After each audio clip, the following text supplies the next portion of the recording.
Compound interest கூட்டு வட்டி. இந்த கூட்டு வட்டியில் இப்போ வருஷமும் மாதமும் கொடுத்து கொஷின்ஸ் கேட்டிருந்தாங்க. அதாவது 2.5 வருஷத்துக்கான கூட்டு வட்டி எவ்வளவு, 3.5 வருஷத்துக்கான கூட்டு வட்டி எவ்வளவு, 2.25 வருஷத்துக்கான மொத்த தொகை வந்து எவ்வளோ அப்படின்னு சொல்லி கொஷின்ஸ் கேட்டிருந்தாங்கன்னா இதுக்கு வந்து நம்ம எப்படி ஆன்சர் பண்ணலாம் அப்படின்ட்டு பார்க்கலாம். ஃபார்முலாஸ் இல்லாமல் நம்ம சிம்பிளாக வெறும் பர்சன்டேஜ் மெத்தட் நம்மளுக்கு தெரிஞ்சிருந்தால் போதும். அதை வச்சு நம்ம ஆன்சர் பண்ணுறது அப்படின்ட்டு நான் உங்களுக்கு சொல்லித்தர போகிறேன். இப்போ இந்த மெத்தட் வந்து நம்ம கற்று வச்சுட்டோம்னா கூட்டு வட்டியிலிருந்து இப்போ 2 வருஷத்துக்கு 3 வருஷத்துக்கான அந்த இன்ட்ரெஸ்ட்டு மொத்த தொகை எவ்வளோன்னு சொல்லி கேட்டிருந்தாங்கன்னா அது எதுக்குமே வந்து ஃபார்முலாஸ் இல்லாமல் நம்ம சிம்பிளாக நம்ம அப்ளை பண்ணிட்டு போயிடுவோம்.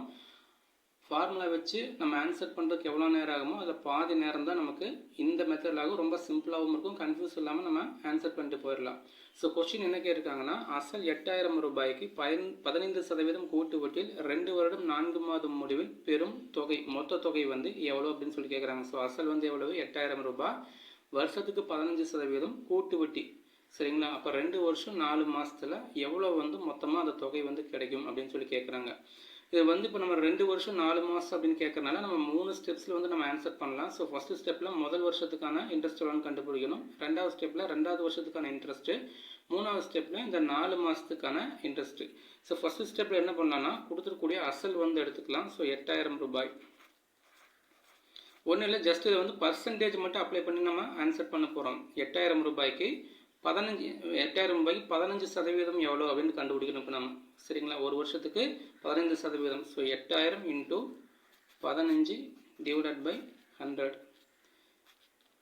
ஸோ 80 × 15 போட்டோம்னா 80 × 10 800, 80 × 5 400, இப்போ 1200 வரும்.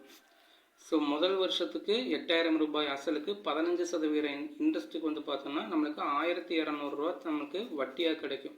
ஓகேங்களா? இப்போ ஃபஸ்ட்டு ஸ்டெப் வந்து கம்ப்ளீட் பண்ணியாச்சு.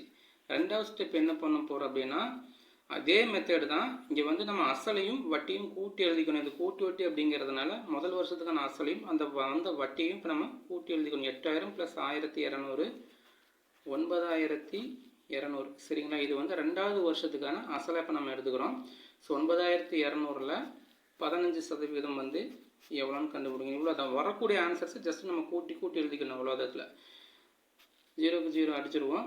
ஸோ 92 × 15 வரும். 920 460 கூட்டினோம்னா 0 6 2 8 9 4 13 1380. ஸோ 2வது வருஷத்துக்கான இன்ட்ரெஸ்ட் பார்த்தோம்னா 1380. இப்போ நம்ம 3வது ஸ்டெப் ஃபைனல் ஸ்டெப்புக்கு வந்துட்டோம். இதில் வந்து 2வது வருஷத்துக்கான அசலையும் 2வது வருஷத்துக்கான இன்ட்ரெஸ்ட்டையும் கூட்டி எழுதிக்கணும். ஸோ 9200 + 1380 போட்டோம்னா 0 8 3 2 5 9 1 10 10580 ரூபா 3வது வருஷத்துக்கான அசல், சரிங்களா? இப்போ நம்ம இன்ட்ரெஸ்ட் வந்து இப்போ நம்ம 15% எடுத்தோம்னா ஆன்சர் தப்பாக தான் வரும். 4 மாதம் மட்டும்தான் கொடுத்துருக்காங்க, சரிங்களா?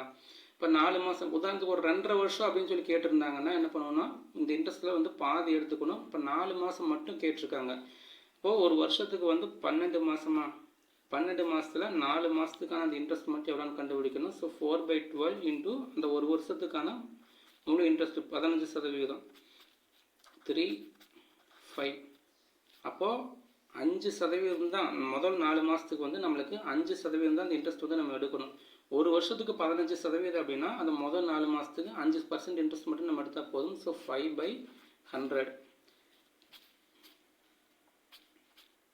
2 1058 டிவைடட் பை 2 போட்டோம்னா நம்மளுக்கு 529 வரும். இப்போ இது ரெண்டையும் கூட்டினோம்னா இந்த சமக்கான ஆன்சர் என்ன அப்படின்னு நமக்கு தெரிஞ்சிடும்.